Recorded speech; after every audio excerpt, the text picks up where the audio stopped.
Hello, I'm Angela Princeville, and on this segment of Ask AP, I'm answering the question, how are Section 7 expenses shared?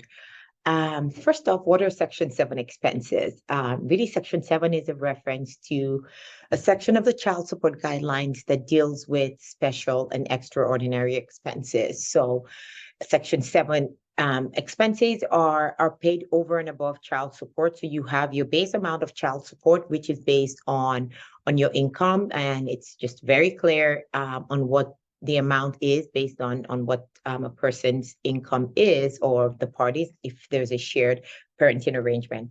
In any case, the Section 7 expenses are expenses that are over and above what regular child support would be expected to cover. So there's no exhaustive list, but more often than not, it involves things like, exporting activities, for example, and not just depending on the amount of support. Again, that could be subject to debate because obviously, if you're getting a couple $1,000s in child support monthly, an $80 a season swimming classes would not be considered an extraordinary, a special or extraordinary expense that one needs to pay for. But of course, things like daycare, for example, post-secondary expenses, competitive sports, right? Like if you have your children in hockey, that's an expensive sport. So those would be over and above the regular child support payments.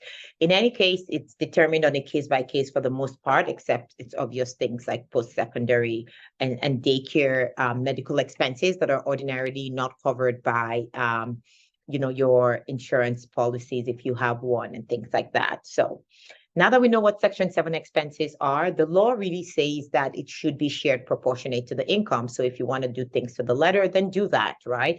So what does that mean? You look at both your incomes, whoever is earning more. So if based on both incomes, one person's making 60% of the income and another person's making 40% of that total income, then the expenses get split 60-40. Now, I've seen people try to do all kinds of creative and interesting things here where they'll say, well, I have the child 60% of the time, so the other person should pay whatever. Like, it just gets overly complicated sometimes, but really the ideal, if you want to keep things simple and to the letter, do it proportionate to incomes. So when you say how are those expenses shared, yes, that's one way to do it. However, you could do what's best for your family. Like that's just the simplest way to do it. You can do whatever is best for your family. So a lot of times, one person may be a lower income earner, in the scheme of in the family, but when Section 7 expenses are looked at, they may agree for whatever reason that it's reasonable for their family to share those expenses equally. I see that happen all the time. In fact, I actually had a judge recommend that today and thought, okay, given, just throwing out settlement proposals out there, he says, okay, in one case, maybe, my client should receive the regular amount of child support, and maybe just for settlement purposes, the other side could pay just 50% of special expenses as opposed to the 70%. Again, there's some discretion there, and you can choose to, to deal with this as you like. Sometimes people say, the only thing I want you to remember with that is you could deviate and do whatever you like.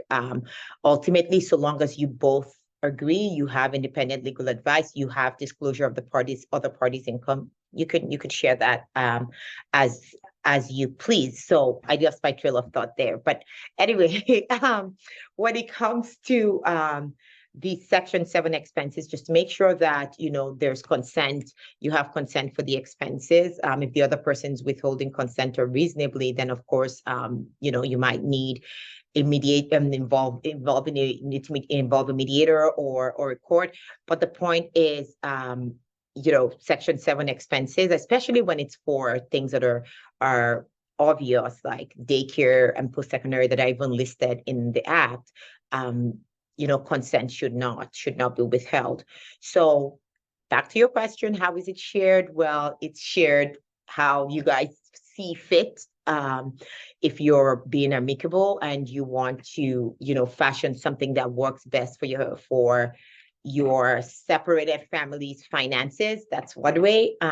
The other, but if you want to follow the letter of the law, then obviously you should share it proportionate to your incomes, and be careful if and ensure that what you're asking to share is a Section 7 expense, because sometimes some expenses that people ask for do not qualify. Like, what are some of the things that come to mind? Well, sometimes people ask for sharing of things like $10 lunches at school, and $4 USB keys from the dollar store. Things like that would not necessarily qualify as a special and extraordinary expense, especially if a party is receiving child support for that child. So I hope that answers that question. And until next time, it's bye for now.